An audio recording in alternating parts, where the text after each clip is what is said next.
J'avais pas d'impôt à payer puisque mon salaire était trop petit. J'avais même pas de voiture, j'avais pas le permis. J'avais aucune responsabilité, donc en gros j'avais rien à perdre. Et jamais de ma vie je me suis dit un jour ce sera pour moi. Un jour je pourrais m'acheter une belle voiture, un jour je pourrais aller dans cet hôtel. Là pour les États-Unis on veut ouvrir 200 agences en 5 ans. Bienvenue dans Poste à Briques, le podcast où on va s'intéresser au développement d'entreprises, de personnes qui ont créé des structures, qui ont des gros succès. Donc aujourd'hui, on reçoit Laurent. Merci Laurent. Salut, merci à vous. Comment tu vas ? Bah super, on est en fin d'année et donc c'est une bonne période, c'est bien. Je suis ravi de vous voir. Merci, nous on est ravis aussi d'être reçus dans tes bureaux qui sont magnifiques pour le coup. C'est gentil. Dans ce podcast, on va justement s'intéresser à ton parcours, à tout ce que tu as fait entre le moment où tu as commencé tes activités jusqu'à ce que tes activités fonctionnent. Donc est-ce que tu peux te présenter rapidement, d'où est-ce que tu viens, qu'est-ce que tu fais dans ta vie ? Alors, Laurent Cayem, moi je suis entrepreneur depuis à peu près 10 ans et mon activité principale c'est Gold Union. Très rapidement, c'est une société où on fait de l'achat et vente de métaux précieux. Là, on a presque une centaine de boutiques en France. On va ouvrir les États-Unis et l'Angleterre en 2025. Et sinon, à côté de ça, je fais de l'immobilier. J'ai aussi une entreprise qui est autour des domaines de l'hospitalité, donc hôtellerie-restauration. Et d'autres projets à côté. Mais mon business principal, ça reste Gold Union et tout ce qui touche aux métaux précieux. Ok. C'est peu commun, ouais. J'ai envie de dire. Et pour rejoindre aussi ce que vous faites, oui, comme je vous ai dit, aussi pas mal d'immobilier, comme tout bon entrepreneur qui se respecte, pas mal d'immobilier. C'est l'étape indispensable. Et si on reprend justement au démarrage, qu'est-ce qui t'a donné envie d'entreprendre ? Moi, en fait, à la base, comme beaucoup d'entrepreneurs, j'avais pas de grandes ambitions. À l'époque, il n'y avait pas Instagram, donc je voyais pas des belles voitures et des choses qui me faisaient rêver. Maintenant, c'est même un petit peu trop, mais donc du coup, j'avais pas cette ambition-là, mais j'avais juste l'ambition, juste de travailler. J'ai pas fait d'études, donc du coup, l'ambition juste de prendre mon appartement à Paris. Moi, j'habitais dans le 92, à Courbevoie. Bon, c'est pas du tout une banlieue chaude ou quoi que ce soit. C'est des quartiers, c'est très tranquille. Mais je voulais juste partir de chez ma mère, donc du coup. J'étais veilleur de nuit dans un hôtel et ensuite je voulais changer de métier. Et j'ai vu un reportage à la télévision justement où on voyait une société qui rachetait de l'or dans des bureaux de tabac, etc. Donc je me suis lancé là-dedans un petit peu par hasard, sans aucune ambition.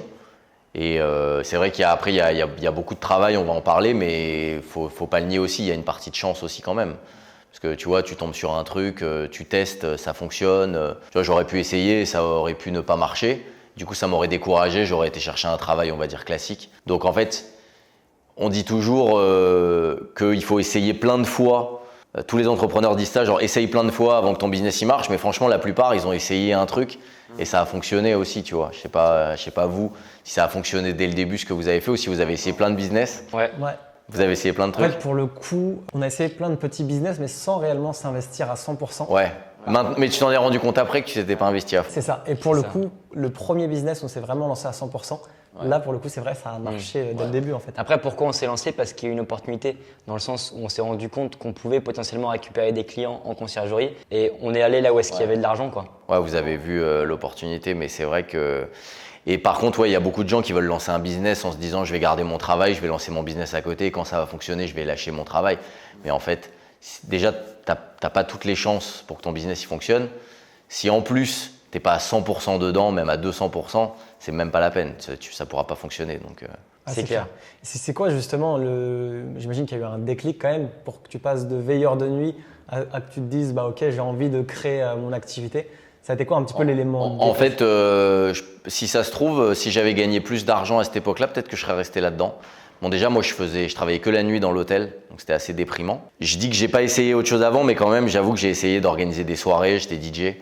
Donc, j'organisais des soirées, mais franchement, on gagnait rien. On gagnait, à la fin de la soirée, on gagnait 300 € et on les dépensait. Donc, non, je gagnais pas grand-chose. Mais ouais, quand j'étais veilleur de nuit, donc je travaillais la nuit. Et en fait, c'était très déprimant de bosser la nuit, de rentrer quand les gens vont au boulot. J'ai vu aussi un veilleur de nuit qui était dans l'hôtel à côté, qui était là depuis 30 ans. Je pense que ça m'a fait un choc de me dire, je me suis vu un peu en lui en me disant, moi, j'ai pas envie dans 30 ans d'être là. Et je pense que c'est ça, mais le déclic le plus important, c'est qu'avec ce que je gagnais, je pouvais pas prendre d'appartement à Paris. Okay. Moi, c'était juste mon rêve, juste d'avoir un studio à Paris. Et donc, du coup, juste pour pouvoir partir de chez ma mère, j'étais obligé de trouver un autre travail. Donc voilà. Et comme j'avais pas de diplôme, je me suis pas dit tiens je vais aller rechercher autre chose, ou j'avais aucune connaissance. Le seul boulot que je connaissais c'était l'hôtellerie parce que je faisais ça quand j'étais étudiant, mais c'est tout quoi. Ok. Donc voilà, le déclic c'est surtout de vouloir prendre mon appart quoi. Et à l'époque je gagnais 1 000 € par mois, donc c'était pas suffisant. C'est le prix d'un loyer à Paris. Donc. Ok. Et du coup, directement, tu as commencé dans l'achat-revente d'or, le premier business que tu as créé. Alors juste avant, ouais, j'ai organisé des soirées, etc. Dans pas mal de clubs à Paris. Je faisais un peu d'événementiel, mais pareil, très difficile, pas investi à 100% aussi. Donc difficile de gagner sa vie quand on n'est pas investi à 100%. Et sinon, oui, après directement dans le rachat de bijoux, puisque j'avais vu justement cette opportunité, mais encore une fois sans grandes ambitions. Et oui, je me suis lancé directement là-dedans et j'ai commencé à démarcher des emplacements, et j'ai commencé à louer des emplacements, etc. Et c'est comme ça que j'ai commencé. Voilà. Il n'y a pas eu cette crainte avant de te lancer, parce que c'est quand même un business qui est peu commun, se dire je vais faire de l'achat et revente d'or. Est-ce que tu n'as pas eu des doutes à un moment de te dire ok, est-ce que je vais… Franchement, pas du tout, parce que déjà très naïf, pas du tout orienté business. À l'époque, il n'y avait pas tous les contenus, enfin en tout cas moi je ne regardais pas du tout. Donc aucun podcast, aucun pote entrepreneur, et puis rien à perdre. Donc en gros, pour moi c'est le meilleur âge pour entreprendre. J'étais encore chez ma mère, j'avais aucun loyer, j'avais pas d'impôt à payer puisque mon salaire il était trop petit. J'avais même pas de voiture, j'avais pas le permis, j'avais aucune responsabilité, donc en gros j'avais rien à perdre, mais vraiment zéro. Au pire, je retournais dans l'hôtellerie et je récupérais un travail dans l'hôtellerie, donc non, vraiment rien à perdre. Voilà. Je suis d'accord avec toi sur ça parce que les personnes qui nous regardent, c'est des personnes qui sont intéressées par l'entrepreneuriat, l'immobilier, etc. On a vraiment une audience qui est en majorité jeune, c'est du 18-30 ans. Et à chaque fois, dès qu'on parle de qu'est-ce qu'on a fait, on a pris des risques, etc. En fait, on ne prend pas de risques parce qu'on commence à 20-25 ans, pas d'enfants, pas d'appartement, pas de crédit. Il y a zéro contrainte. Bien sûr. Et on peut fonctionner avec des business aussi à flux tendu. La conciergerie, on l'a créé avec zéro. Et toi, je pense qu'au début, tu n'as pas forcément eu d'investissement à faire. En fait, quand tu n'as pas d'argent, tu es inventif. Ouais. C'est quand tu commences à avoir de l'argent que tu fais des bêtises. En fait. Plus tu as d'argent, plus tu peux mal l'utiliser, faire n'importe quoi. Moi, j'ai démarré avec rien du tout. J'avais mon scooter. Au début, j'ai loué un emplacement, ça m'a coûté 100 €. Enfin, j'ai démarré avec rien du tout. D'ailleurs, même aujourd'hui encore, je me le dis à moi-même et je dis aux équipes, parce que là, comme on ouvre d'autres pays, des fois, on y va avec trop de moyens, on dépense trop d'argent, on prend une société pour nous faire des logos, des trucs, etc. Moi, mon enseigne, le logo que j'ai fait, à l'époque, il m'a coûté 800 €. C'est toujours le même. Aujourd'hui, avec les moyens qu'on a, on prendrait une agence, ça nous coûterait 20, 30 000, 50 000 €. Des fois, c'est pas parce qu'on a plus d'argent qu'on fait les choses bien ou qu'on fait les choses intelligemment. Donc, et pour revenir à ce que tu disais, oui, pour moi, tu prends pas un risque, tu risques pas ta santé. Le risque, au contraire, c'est d'être dans une vie monotone qui va pas te convenir. Donc, justement, entre 20, 25 ans, 30 ans, c'est le moment où tu peux te lancer et t'as rien à perdre.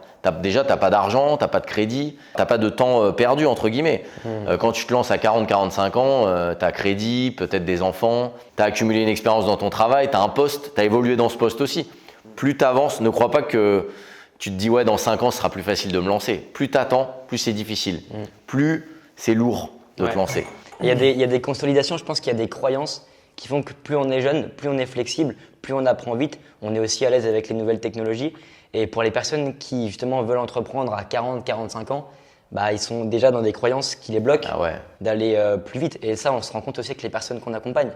Parce que ceux qui réussissent le plus, c'est du 18-25 ans en général, quoi. Après, il y en a qui réussissent à entreprendre plus tard. Mais franchement, c'est beaucoup plus difficile. Et puis, c'est dur de faire un changement de vie, quoi. C'est un peu rogné. Ouais. Et puis, si jamais ça marche à 45-50 ans, franchement, pour ma part, je trouve que c'est encore pire limite parce que tu vas te dire non mais pourquoi j'ai pas commencé avant quoi. C'est clair. Donc c'est trop dur. Ouais, c'est vrai qu'en plus plus t'attends, plus comme tu dis, t'as de la responsabilité, tu peux avoir des enfants, des crédits, un crédit sur une maison.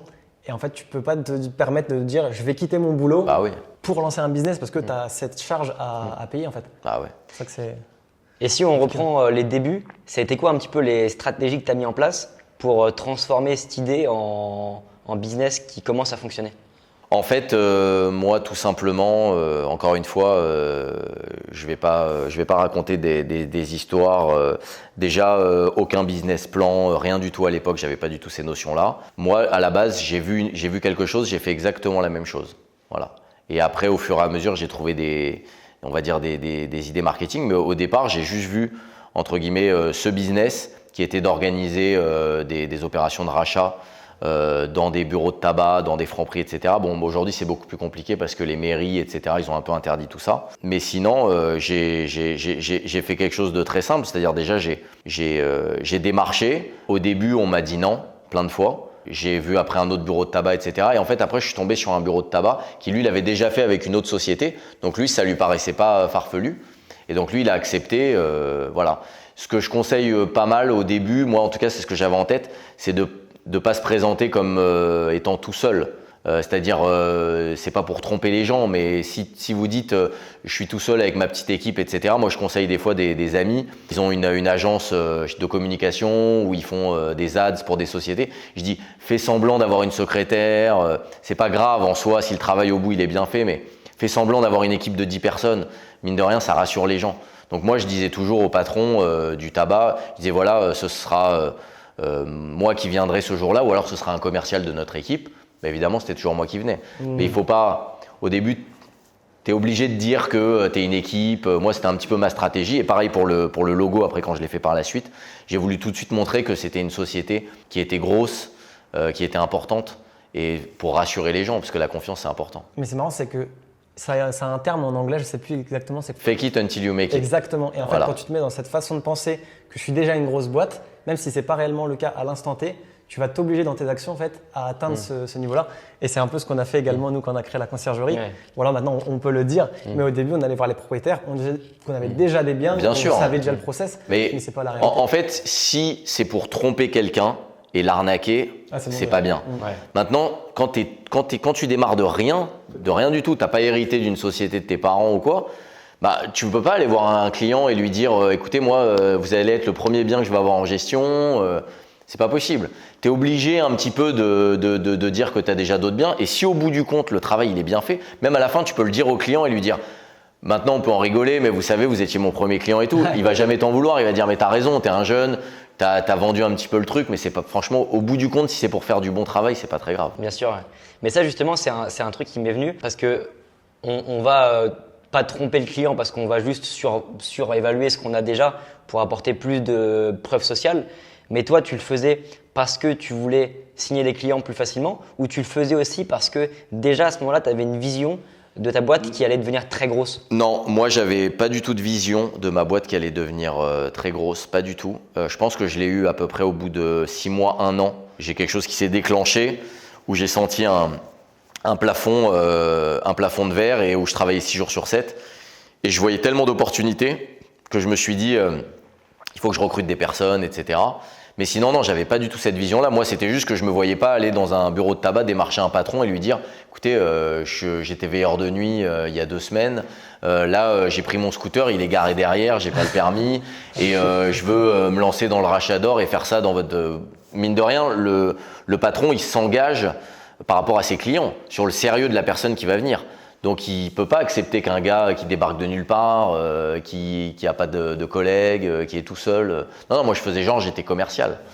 Donc, je disais, mon patron, ma société, elle m'envoie pour démarcher, etc. Mais pas du tout de vision au départ. Pas du tout. Ok. Et tu as eu des soucis que tu as rencontrés au moment où tu as commencé à développer l'activité? J'ai pas eu de gros soucis. Après, évidemment, quand tu es en itinérant comme ça, tu as beaucoup plus de contrôle. Puisque forcément, tu es un peu vu d'un mauvais œil. Mais bon, après, moi, j'étais en règle. Ça, c'est pas un souci. Mais j'ai pas eu de gros soucis. J'ai eu des soucis après avec des concurrents, parce qu'il y en avait d'autres qui faisaient ça. Donc, c'était un petit peu la guerre des emplacements. Une fois, j'arrive sur un emplacement et je vois qu'il n'y avait plus mes affiches. C'était des affiches différentes qui n'étaient pas les miennes. Et en fait, je me suis rendu compte qu'il y avait un concurrent qui était en train de proposer 50 € de plus à chacun de mes emplacements pour reprendre les emplacements, etc. Donc, à l'époque, ça me paraissait être un problème mais monumental.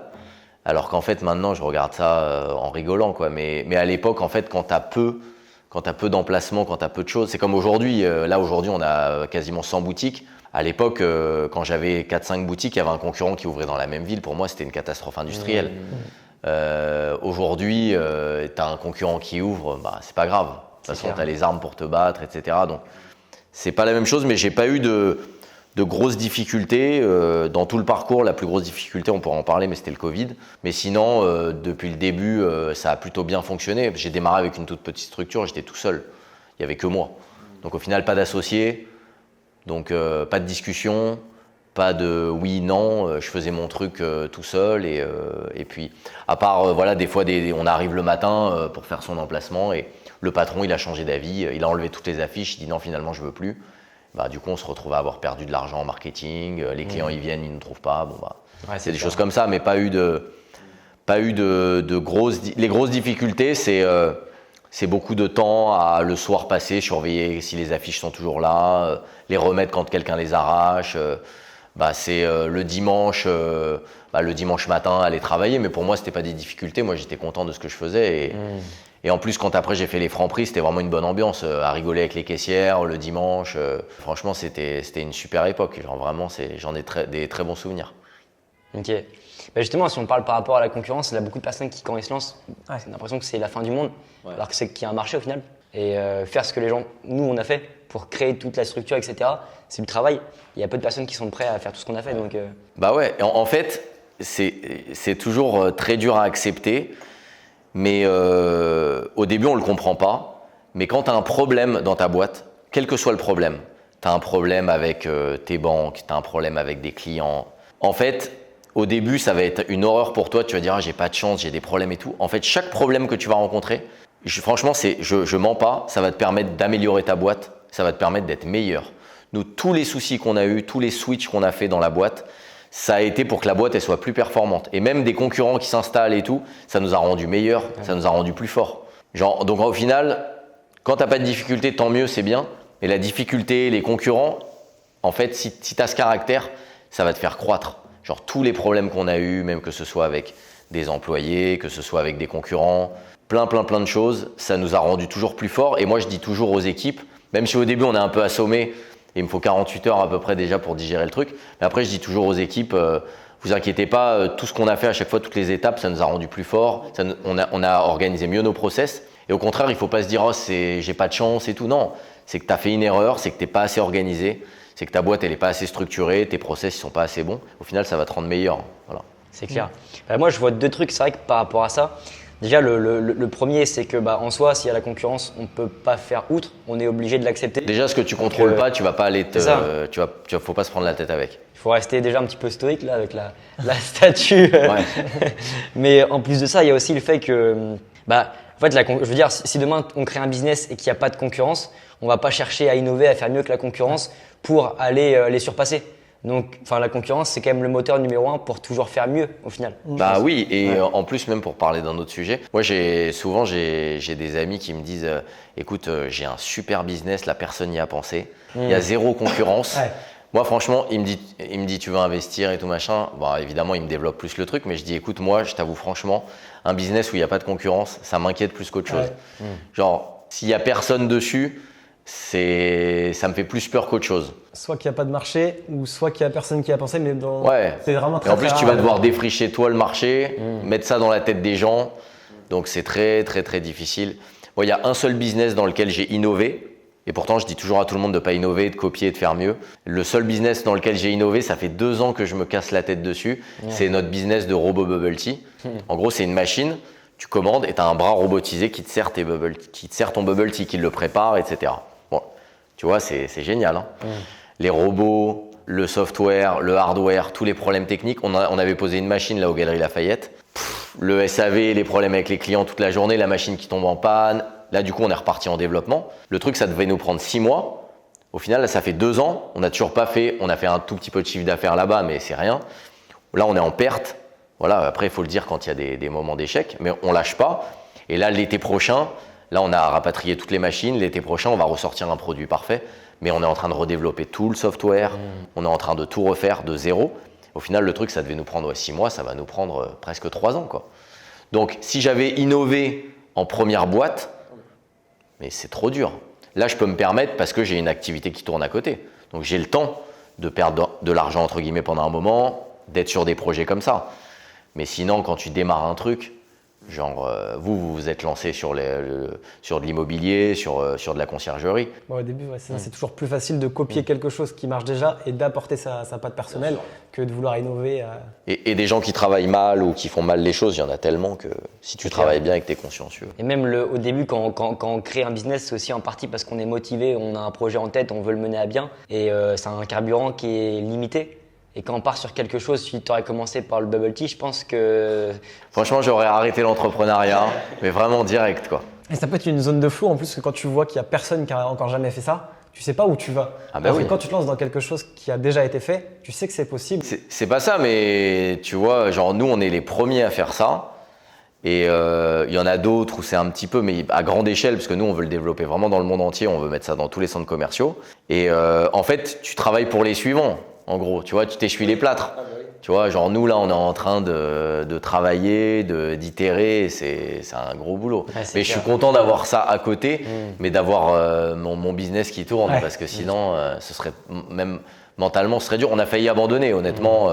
On a failli abandonner, mais on a dit, en fait, on croit au truc, quoi. On croit vraiment au truc, mais c'est juste que c'est beaucoup plus dur que prévu. C'est clair. Donc, la CEO qui s'en occupe, Solène, elle a du courage. Hein. En plus, elle est tombée enceinte au moment où on a quasiment lancé le projet. Voilà, c'est beaucoup de challenge pour elle, mais franchement, elle est costaud, c'est bien. C'est clair, trop bien. Et tu nous as parlé du Covid. Ouais. Ça a été comment le Covid?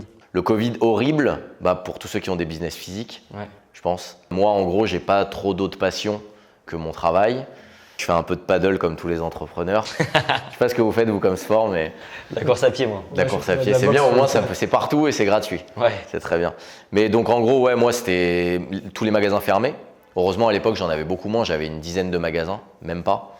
Là, aujourd'hui, ce serait encore pire. Il y a un seul propriétaire. En fait, quand le Covid est tombé, on a écrit à tous nos propriétaires, parce qu'à l'époque, on ne possédait pas les murs de nos boutiques. C'est ce qui aussi nous a donné envie aussi d'acheter nos murs pour être chez nous. On a écrit à tous les propriétaires de nos boutiques, et je leur en veux pas. Hein. Eux aussi, ils ont des crédits à payer, ils ont des charges, etc. Il y en a un seul qui a accepté de nous enlever en gros 2 mois de loyer. Contrairement à ce qu'on dit, l'État, nous, on n'a rien eu. Sur tout l'ensemble de la structure, on a eu 10 000 euros. Voilà. Donc, c'est rien du tout. 10 000 euros, ça fait 3 loyers, quoi. Et ça paye ni les salaires, ni la publicité qu'on jette à la poubelle. Chaque fois qu'il y avait une annonce, nous, on commandait toute notre publicité. Après, on l'achetait à la poubelle. Fermé, je ne sais pas si vous vous souvenez, mais c'était fermé, ouvert, fermé, quoi.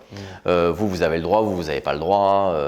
On a même eu une visite de la police dans une de nos boutiques parce qu'on était ouvert et on n'avait pas trop le droit d'être ouvert. En gros, qu'est-ce que vous faites? En fait, on est en train de travailler, quoi. Et nous, dans les boutiques, il n'y a qu'une seule personne. Donc, en fait, non, c'était une période très, très difficile. Psychologiquement, au niveau du business, c'était très dur aussi. Pas de travail, je ne pouvais pas travailler. Donc non, ouais, difficile. Mais après, ouais, je suis ressorti avec beaucoup plus d'ambition au final. Et c'est ça, quand on retient un entrepreneur pendant plusieurs mois Un lion en cage. à la maison, ouais, après, quand on ouvre les portes, on a envie de tout manger. Mais il y en a malheureusement, ça les a tués. Je pense à beaucoup de restaurateurs où les marges elles sont petites, ou même ça les a découragés, puis ils ont accumulé des dettes. Parce que mine de rien, les prêts, il fallait les rembourser à l'État après. Mais après, il y en a d'autres que ça a galvanisé au contraire et que ça a motivé encore plus. Donc, mais période difficile quand même. Ok. Difficile. Et entre avant Covid et maintenant, tu as passé de combien à combien de boutiques? Avant Covid, j'avais moins de 10 boutiques. Ok. Là, aujourd'hui, on en a 80 d'ouvertes, on en a 20 en travaux, une vingtaine en travaux. Donc là, on sera à 100 dans quelques mois. Ok. Donc en fait, c'est un x10, quoi. Ouais. C'est une industrialisation des ouvertures. Et après, c'est aussi la maturité d'un produit, quoi, on va dire. Qui veut dire justement, quand on parle de développement, on parle aussi de chaos, parce que forcément il y a des difficultés qui arrivent, des problèmes, etc. Comment est-ce que tu gères un petit peu tout ça?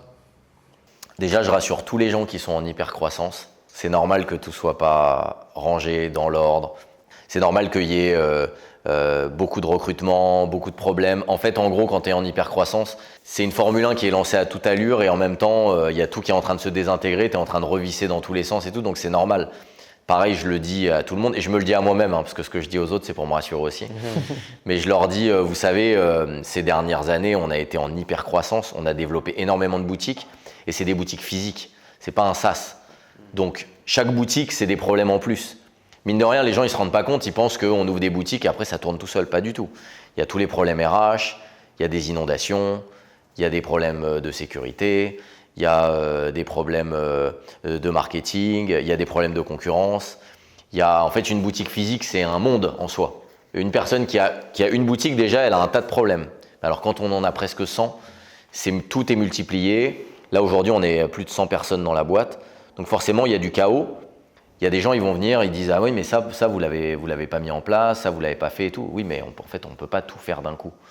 Donc c'est petit à petit, mais c'est normal qu'il y ait du chaos, quoi. C'est normal. Et parfois, on est un peu dur avec nous-mêmes, on se dit qu'on n'est pas assez bon, qu'on n'est pas assez bien organisé, mais en fait, des fois, il faut savoir être un peu souple aussi et se dire que franchement, en si peu d'années, avoir développé autant de boutiques, ouvert, etc., recruter autant de monde, forcément, il y a de la casse, forcément, il y a des choses qui ne sont pas complètement bien faites.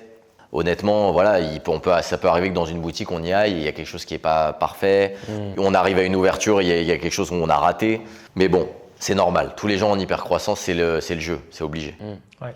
On parle souvent du pourquoi. Et ce qui est marrant, c'est que tu as commencé, c'était plus pour te prendre un appartement dans Paris. Ouais. Donc, tu n'avais pas forcément une très grosse ambition en soi. Tu as réussi à, je pense, avoir l'appartement maintenant. Ouais. Mais il y a eu quand même le switch genre d'avant, après Covid, où tu as voulu scaler et tu as scalé ton activité. Et pourquoi est-ce que tu as eu cette envie justement de scaler? Parce qu'en fait, je pense que le grand problème qu'on a actuellement, je ne sais pas si c'était comme ça avant, mais en tout cas, j'avais pas le temps de me poser et de réfléchir à ce que j'étais en train de faire. En gros, j'avais pas de plan. J'avais pas de plan à 3 ans, à 5 ans, j'avais pas de vision.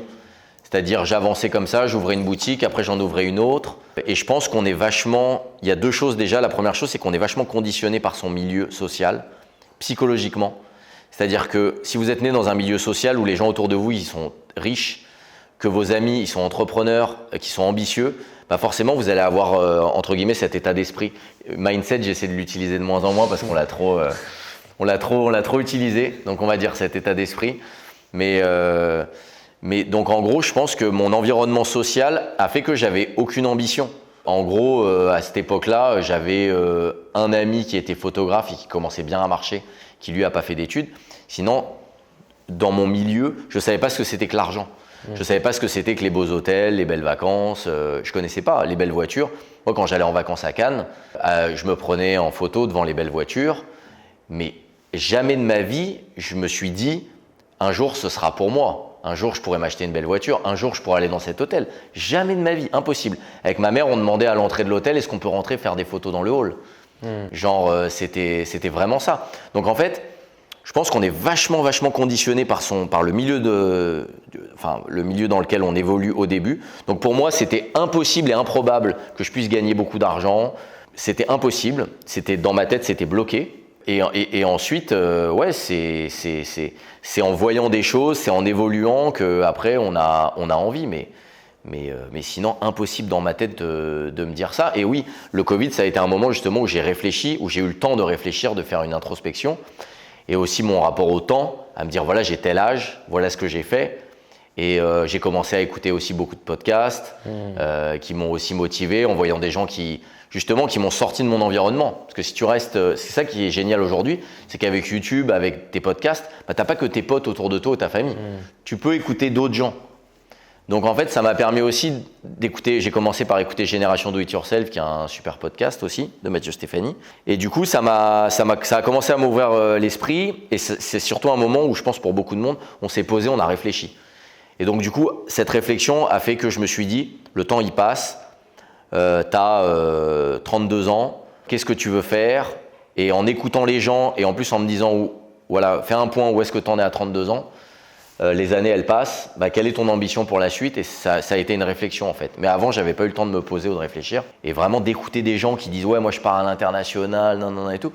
Moi j'éteignais le podcast, je me disais, ah ouais, non, mais moi j'ai 10 boutiques, ça fait 6-7 ans que je fais ça. Mais genre, je suis un nul, quoi. Genre, ce que je fais, c'est minable, c'est tout petit. C'est clair. Donc, en fait, c'est vraiment en voyant ce que les gens font que ça te donne envie et que ça te donne des…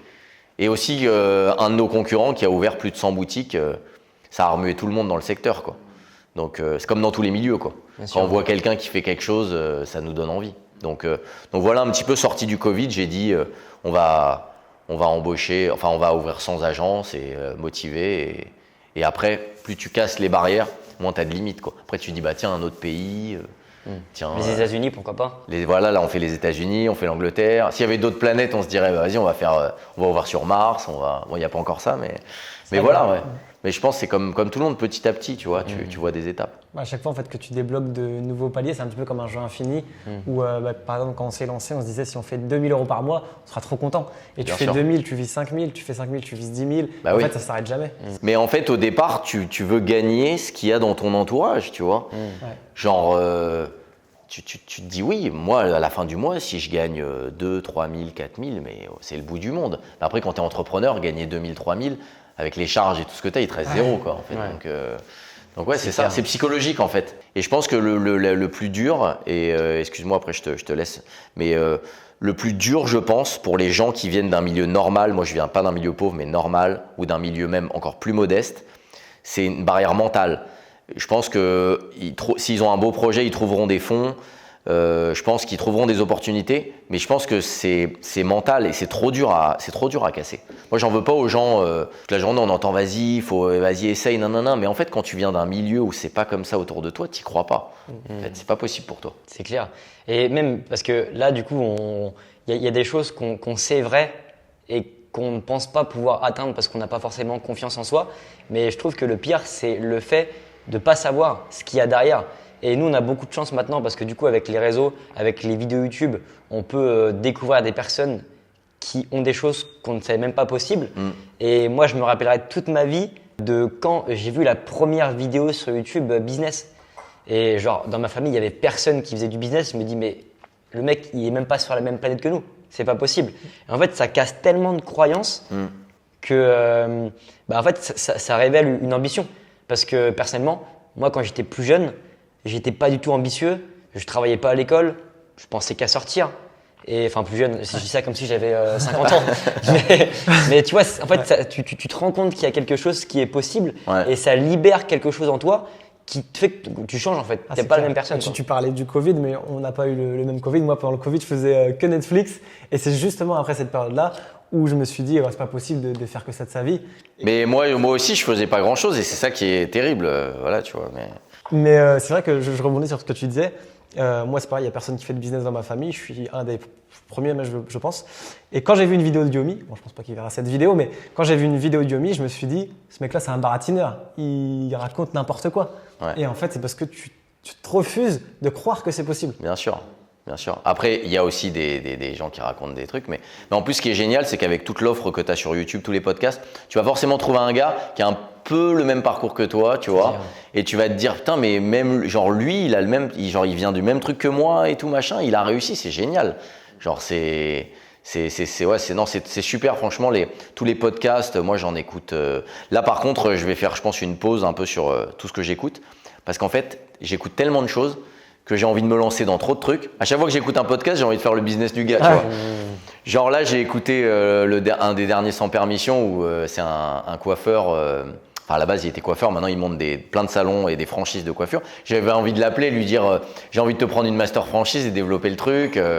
En plus, les business physiques, je connais bien, mais c'est bien aussi, mais aussi, il faut faire le tri.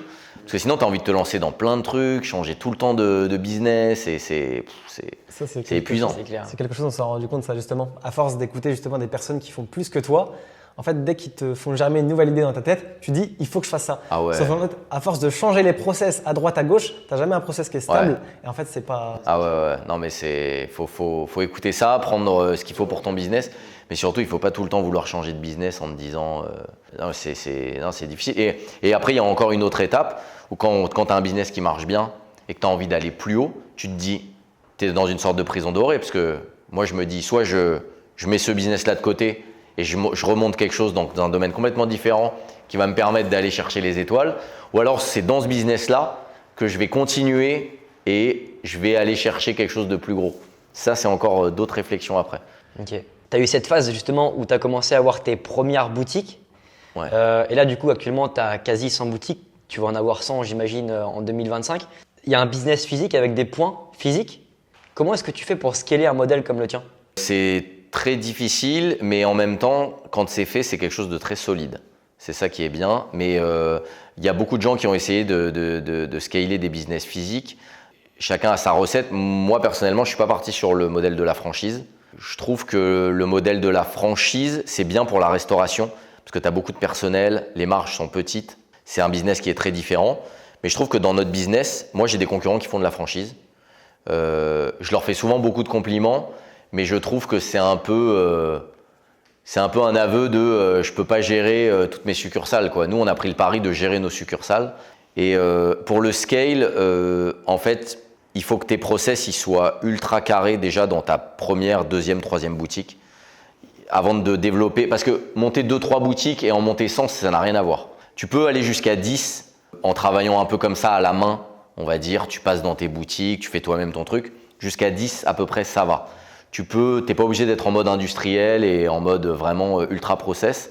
Mais par contre, après, si tu veux aller au-delà, il faut vraiment que tes boutiques, ton modèle, ce soit McDo, Ikea, quoi. En gros, il faut que ce que vont dire tes employés dans n'importe quel business, tout soit inscrit dans ce qu'on appelle un peu une bible. Donc que tout soit écrit, que la charte graphique soit la même dans toutes les boutiques, que la décoration soit la même, que tes vitrines soient exactement les mêmes. En gros, il te faut un modèle que tu vas pouvoir dupliquer, que les formations soient les mêmes. En gros, si tu fais pas ça, tout va s'effondrer comme un château de cartes. Il faut que ta recherche immobilière elle soit processisée. Il faut que tu aies des critères précis. En gros, il faut que tout soit processisé absolument. La manière dont tu vas faire les travaux, ce que ça va te coûter, que tout soit parfaitement organisé. Sinon, tu ne pourras pas le développer. Et ouais, il y en a beaucoup qui ont essayé de développer et qui ont pas réussi ou qui ont trouvé une certaine limite. Mais et ça coûte aussi beaucoup d'argent. Voilà. Okay. Mais il faut vraiment que, avant de penser à développer, il faut déjà, si par exemple il y a quelqu'un qui nous écoute là, qui a 2-3 boutiques, que ce soit dans la réparation de smartphones, que ce soit dans une pizzeria ou quoi que ce soit, déjà il faut que ces trois emplacements, ils ressemblent à une chaîne déjà, que tout soit processisé, qu'il y ait des manuels, que tout soit ultra carré et surtout en termes aussi, faut aussi tout cadrer pour si tu as un restaurant, que tes employés puissent pas te voler. Je sais qu'il y a beaucoup de gens qui ont essayé de monter des chaînes de réparation de téléphone. C'est très compliqué parce qu'il y avait beaucoup de vols, il y avait beaucoup d'employés qui faisaient des réparations eux-mêmes, qui faisaient payer les clients en espèces. Plein de choses comme ça auxquelles il faut penser. En tout cas, il faut vraiment que tout soit carré et processisé, c'est le plus important. Ok, bien sûr. Ouais. Et justement, sur cet aspect, parce que là, il y a le modèle commercial franchise qu'on connaît à peu près tous. Ouais. C'est quoi exactement toi, ton modèle commercial si ce n'est pas de la franchise? En gros, le modèle de franchise, c'est t'as quelqu'un qui va venir te voir et qui te dit voilà, moi je veux utiliser ta marque, je te paye une redevance, soit c'est un pourcentage sur le chiffre d'affaires, soit c'est un montant qui est fixe tous les mois. Je veux utiliser ta marque, mais moi par exemple, je serai pas, c'est pas moi qui vais payer le loyer tous les mois de son local, c'est pas moi qui vais investir pour les travaux, etc. Donc le modèle de franchise, il est bien parce que en gros, en termes d'investissement financier, c'est plus léger et en termes même de risques juridiques, enfin tous les risques, ils sont portés sur le franchisé. Voilà. Nous, ce qu'on a, c'est qu'en gros, tout est à nous. Toutes les boutiques qu'on a, c'est nous qui payons le loyer tous les mois, c'est nous qui avons fait la recherche, c'est nous qui avons payé, on a tout investi, on a payé les travaux, l'enseigne, tout. Et la personne qui est à l'intérieur, c'est un employé. Okay. C'est pas un franchisé, c'est un employé qui est en CDI chez nous. Et lui, il a aucune part de la boîte, il a aucune responsabilité. En gros, il a son salaire tous les mois avec son pourcentage par rapport à ce qu'il a fait, mais c'est un employé. Voilà, c'est ça la différence entre les deux modèles. Il y a des avantages et des inconvénients. L'avantage quand on n'est pas en franchise, c'est qu'on a 100% du résultat. On a 100% des problèmes, on a 100% de l'investissement, mais on a 100% des résultats. C'est un peu comme s'associer ou pas avec 1, 2, 3 personnes. Il y a des avantages, il y a des inconvénients. Nous, de toute façon, on a été beaucoup trop loin maintenant pour franchiser. C'est pas après 100 boutiques qu'on va… Il y a des gens qui nous ont approchés pour faire de la franchise de notre business, mais on n'a jamais accepté. On a des concurrents, on a 2 concurrents qui le font, 2 gros concurrents d'ailleurs, qui sont Godot et Comptoir National qui font de la franchise. Et on a le 4e gros acteur du secteur qui est Oran Cash. Eux, c'est un modèle un petit peu hybride, c'est-à-dire que c'est un modèle, on va dire, de gérants qu'ils ont dans leurs agences. Donc, c'est pas vraiment des employés, c'est des gens qui sont gérants de leur espace. Donc, tout le monde a son modèle un petit peu différent, quoi. Mais nous, en tout cas, on a choisi ça. Ok. Et justement, est-ce que ton business dépend de certaines choses, comme par exemple du cours de l'or, enfin, or forcément, tout ce qui est Covid, malheureusement, tout est fermé quand c'est comme ça. Mais est-ce que ton business dépend du cours de l'or et d'autres variables qui ne dépendent pas de toi? Oui, comme tout, hein, nous de toute façon, évidemment, quand le cours de l'or est haut, il y a beaucoup plus de promotion autour de ça. Donc les gens entendent dans tous les journaux, dans toutes les informations que le cours de l'or est haut. Donc forcément, quand il y a une augmentation du cours, forcément, il y a plus d'activité chez nous. Voilà. Après, il y a des périodes comme ça. Là, par exemple, cette année, ça a explosé. Moi, quand j'ai démarré, le kilo, il était à 40 000 euros. Là, aujourd'hui, le kilo d'or pur, il est à 80 000 euros. Ok. Donc ça a doublé en 10 ans. Voilà, Ok. grosso modo. Mais oui, c'est… Et après, on n'est jamais à l'abri que demain, l'État dise écoutez, maintenant, acheter de l'or, vendre de l'or, c'est réservé à l'État. Et en gros, on privatise. Ça, c'est des choses qui peuvent arriver, mais comme dans tous les business, comme le business du Airbnb où il y a eu des limites, où il y a eu ceux qui avaient investi massivement dans des grosses villes pour faire du Airbnb. Du jour au lendemain, on leur dit finalement c'est limité à 4 mois. Ouais. Est-ce que ça, c'est des choses justement qui te, est-ce que c'est des choses qui te font peur et qui te freinent, ou au contraire tu y réfléchis pas et tu te dis on avance et… Non, aujourd'hui ça me fait plus peur. J'ai plus peur de l'échec dans cette boîte parce que ça fait plus de 10 ans que je fais ça. Et en gros, si jamais demain, alors le but c'est pas que ça s'arrête du tout, hein, on va continuer la croissance, mais j'ai pas peur que ça s'arrête parce que je crois en ma capacité à me renouveler et au contraire, je prendrais ça même comme une chance d'avoir une feuille blanche devant moi et de me dire tiens, allez maintenant, dans quoi je vais me lancer. Parce que justement, des fois, on peut être trop enfermé dans son business qui fonctionne alors que j'ai envie de faire plein d'autres choses. Et dans les années futures, je vais vraiment me développer dans d'autres secteurs parce qu'au bout de plus de 10 ans dans le même secteur aussi, on a envie de faire d'autres choses. Donc non, franchement, j'ai pas du tout peur de ça. J'ai pas peur que mon business il s'arrête ou quoi que ce soit. J'ai peur, entre guillemets, que chaque mois on fasse pas les chiffres, parce qu'on a tous les mois envie de faire les chiffres. Mais sinon, j'ai pas peur que ça s'arrête ou quoi. Non, vraiment pas. Ça, c'est un truc que moi j'ai toujours eu une peur un peu démesurée, parce qu'en fait, quand j'étais étudiant, j'avais un job étudiant et je voulais absolument sortir de ça.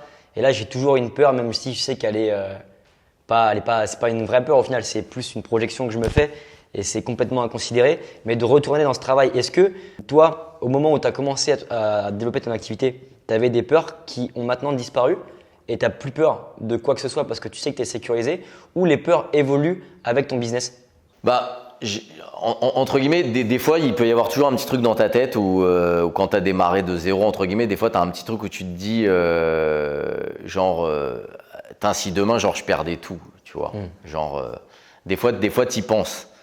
Mais c'est pas mon business en particulier, c'est juste. Mais en fait, c'est des choses, c'est des peurs qui sont irrationnelles en fait, au final. Et non, moi j'ai jamais eu peur entre guillemets, parce que de toute façon, je sais comment repartir de zéro, etc. Je pense que là aujourd'hui, j'ai 37 ans. Si ça m'arrive, j'en ai pas peur parce que je suis encore jeune. Par contre, le pire, ce serait de tout perdre, genre à 55, 60 ans, 70 ans. Là, je pense que c'est très dur. Tu n'as plus l'énergie pour te relancer. Ça, je pense que c'est horrible. Ouais. Moi, j'ai des gens dans ma famille, malheureusement, qui sont proches et qui ont tout perdu. Et dans un sens, c'est beau de rien avoir au début et ensuite de gravir les échelons. Mais je pense qu'après, tu vois, passer d'un appartement petit à un appartement moyen, un appartement grand, c'est cool. Mais par contre, quand tu le fais dans l'autre sens à la fin de ta vie, je pense que ça doit être très dur quand même.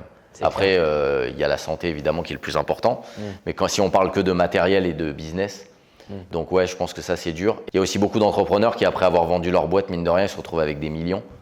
Mais en fait, ils sont obligés de se relancer dans un projet parce que déjà pour les autres, ils sont plus rien. Genre t'es plus le boss, le CEO de ton truc et t'as plus d'activité. Donc en fait, l'argent c'est bien, mais au bout d'un moment, t'es drivé quand même par d'autres choses, quoi. Voilà.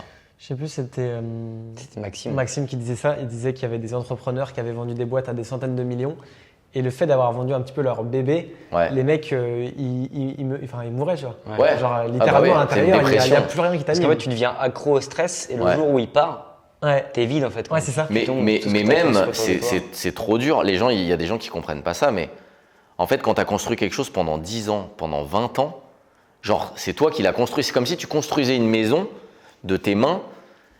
Ok, tu la vends, tu vas récupérer de l'argent, mais ce que tu as construit, c'est plus à toi. Genre, c'est horrible. Ouais. Genre, franchement, je sais pas, ça doit être dur, quoi. Ah, puis même si tu vois, une fois que tu as vendu, tu vois un peu la direction, prends la boîte, et que ça ne fait pas une direction qui te plaît parce que tu sais que c'est toi qui es à l'origine de ça, ça doit faire quand même. Ouais. Après, il y a des gens qui arrivent à s'en détacher. Par exemple, le gars qui a créé Made.com, qui est un génie. Et là, il a créé Made.com, c'était des meubles, vous savez, sur Internet. Il a vendu la boîte. Les gars qui ont repris, ils l'ont acheté, je sais plus combien, peut-être des centaines de millions, je dis peut-être une bêtise. Ils ont craché la boîte. Lui, il a monté à côté dans les cosmétiques. Donc, il est parti dans un autre secteur, plus cosmétique. Enfin, n'importe qui au coin de la rue, enfin, entre guillemets, j'en rajoute, mais veut monter une boîte de cosmétiques. Tu vois, c'est un marché ultra concurrentiel, avec plein de normes qui est ultra difficile.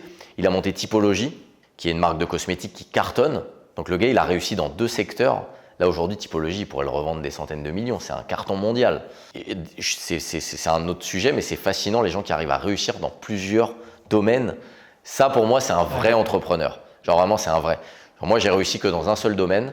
Genre, c'est comme Messi, on lui disait tout le temps, je me compare vraiment pas, hein, mais Messi, on lui disait tout le temps, t'as été que au Barça. Alors que Cristiano Ronaldo, il a réussi dans plein d'autres clubs. Bah, moi, je trouve que ça, c'est un vrai entrepreneur. Quand tu arrives à réussir dans 2 business complètement différents, genre là, pour moi, tu es dans la Ligue des Champions. Donc moi, c'est ce que j'aimerais faire. Et je sais pas si vous aussi, vous avez envie de changer de business, mais… Non, on va rester là-dedans toute notre vie. Moi, je suis un on peu, est déjà assez vieux. Je suis un peu comme toi, je pense que j'aime bien, enfin, pas toucher à tout, mais il y a tout qui m'intéresse en fait. Ouais, bien sûr. C'est pour ça que je pense qu'au bout d'un moment, comme tu dis, quand tu as fait 10-20 ans dans un domaine et que tu t'es sécurisé, tu as fait de l'argent, tu as envie de tester de nouveaux horizons. Oui, c'est normal, mais déjà de réussir dans un truc, c'est bien. Et après, le vrai entrepreneur, c'est le gars qui réussit qui dit plein de boîtes. Je trouve que là, au moins 2 boîtes déjà, là pour moi, t'as le vrai tampon, quoi. Ouais. Là, c'est vraiment là, on peut plus dire que c'est un coup de chance, tu vois. Ouais, c'est clair. C'est sûr. C'est clair. Puis après, il y a j'allais dire le mindset, mais l'état d'esprit qui rentre en jeu aussi, parce que forcément, tu développes des je le dis souvent aussi, mindset. des compétences que tu développes. Plus après, forcément, tu as des leviers, tu as l'argent qui rentre en jeu, donc ça permet forcément d'aller plus vite. Le réseau aussi, j'imagine. Donc il y a quand même plus de chances de réussir à faire fonctionner une deuxième boîte après avoir fait fonctionner la première que de partir de zéro et fonctionner une première boîte. C'est sûr, mais ça fait… C'est très dur, contrairement à ce qu'on croit. En fait, c'est rester dans son domaine, c'est une zone de confort. Genre moi, je connais mon domaine par cœur, j'ouvre des boutiques, je ne stresse pas. Je connais ça par cœur, je le fais tout le temps. Aller me relancer sur autre chose, tu remets vraiment ton identité en jeu. Et franchement, je pense que ça peut te détruire d'avoir un échec genre après un succès, tu vois. Genre ta première boîte, elle marche, tu te relances dans un autre truc. En gros, tu remets vraiment tout sur la table, quoi. Ouais, t'as l'impression que t'étais quelqu'un qui peut tout réussir, et là tu te casses la gueule et tu te dis. Exactement. C'est l'ego qui est impacté parce que je pense qu'on a confiance, on est trop fort. Et en fait, là, c'est la. Et même les gens, ils vont dire tu vois, parce que les gens de toute façon, ils adorent voir il y a beaucoup de gens qui adorent voir les autres échouer. Hein. Ouais. Quand tu vas te lancer, mine de rien, tu as beaucoup d'amis, beaucoup de gens autour de toi qui ne veulent pas du bien. Et les gens, ils adorent voir les autres échouer. Combien de fois on voit des gens qui sont au sommet et après ils chutent et il y en a qui se régalent de ça. Et surtout ceux qui bougent pas et qui tentent rien, ils adorent voir les autres échouer. Donc ils vont se dire regarde là il a lancé un autre truc. Moi ça m'arrive des fois, je le sens. Tu vois, par exemple, il y a des gens ils me disent alors ton truc de bubble tea, tu vois, ils espèrent que parce qu'ils voient que ça traîne. Donc ils disent ouais, tu vois, il a réussi son truc dans l'or, mais tu vois, il essaie d'autres trucs, ça marche pas encore, tu vois. J'ai un autre projet d'un hôtel, ça prend du temps, il y a beaucoup de trucs administratifs et tout. Mais je sens que des fois il y en a qui me posent des questions et derrière il y a le truc de tu vois quand même, il n'y a pas tout qui fonctionne et tout machin, tu vois. Mais c'est marrant parce que justement, un petit peu, les personnes qui veulent te voir échouer, ça peut te pousser justement à te retrousser les manches et à réussir. Parce que nous, quand on a commencé par exemple la conciergerie, on avait créé une page Facebook où les gens savaient qu'on avait créé une conciergerie. Et les gens, ils en parlaient, etc. Donc, quand les gens nous demandaient, on était obligés, entre guillemets, pour nous de réussir. Sinon, on savait que les gens auraient su que ça n'avait pas marché. Et en fait, c'est un petit peu un moteur de se dire, ok, il faut pas que j'échoue par rapport à ça, quoi. Ouais, mais c'est un moteur quand t'as de l'ego aussi, tu vois, et que t'as envie de prouver, franchement. Mais c'est fou à quel point, les gens, parfois, tu sens vraiment ceux qui font rien. Parce que de toute façon, ceux qui vont te critiquer, c'est ceux qui font rien. Justement, ils veulent se rassurer en se disant, putain, il a échoué, heureusement. Genre, tu vois, t'as ton collègue, t'es au travail, tu lui dis, écoute, moi, je donne ma démission, là, je vais monter une boîte. Mais 99% de tes collègues, ils se disent pourvu qu'ils réussissent pas parce que ça va me renforcer dans mes croyances. Si je le vois réussir, non mais c'est pas possible quoi. C'est clair. Genre c'est trop dur pour eux, c'est trop dur. Et je pense qu'il y a aussi une peur de la solitude parce que on est tous de base dans la même situation et le fait de voir une personne qui fait ce que nous on n'arrive pas à faire et qu'on a de l'argent, etc. Je suis seul. dans ma pauvreté, en quelque sorte. Après, il y a pas que, la pauvreté, c'est pas que financier. Mais si tout le monde sort de la pauvreté et que moi, je reste pauvre, je suis plus comme les autres, quoi, tu vois. Ouais, non, mais c'est Ça fait c'est peur, clair. ça, je pense. Mais après, ça peut être un Après, moteur. Hein. après, il en faut parce que des haters, c'est principalement des gens justement qui aiment bien critiquer mais qui ne font rien. Mais c'est grâce à eux qu'on a de l'interaction et qu'on a de l'engagement sur les Ouais, posts. bah, on part un peu sur plein de sujets, mais vraiment, j'ai remarqué un truc quand même. Les gens qui vont le plus loin, c'est un peu comme une fusée, c'est ceux qui ont la flamme la plus puissante. Et pour moi, il y a toujours un côté revanche. Ouais. Genre, si tu es entrepreneur, c'est que tu as une revanche à prendre, vraiment. Ouais. Si tu n'as pas de revanche à prendre, tu n'iras pas loin. Tous les gens que je connais qui réussissent, qui vont loin, ils ont tous un petit truc. Ils vont toujours te raconter une histoire, même qu'on racontera peut-être pas ici, tu vois. Mais il y a forcément un truc qui t'a blessé, un truc où tu as été un peu rabaissé. Tu as forcément une revanche à prendre. Et plus tu as envie de prendre cette revanche, plus tu iras loin, tu vois. Bah, un peu l'exemple, j'adore Anthony Bourbon. Lui, Ouais. il a un moteur qui est archi puissant. Bah, exact. J'espère qu'il regardera cette vidéo et qu'il passera sur notre podcast. Non, mais carrément, C'est comme carrément. ça qu'on va appeler le podcast, la revanche. La revanche, c'est bien, ouais. Franchement, c'est vachement Et c'est quoi bien. ta revanche, si t'as envie d'en parler? Je peux pas parler de tout parce qu'il y a des trucs vraiment perso. Je peux pas en parler, mais disons que quand j'étais plus jeune, j'étais pas forcément, j'étais très mauvais à l'école. Franchement, j'avais les pires notes. J'ai redoublé 2 fois, donc j'étais vraiment pas le gars. J'étais vraiment pas sur un piédestal et dans tous les domaines.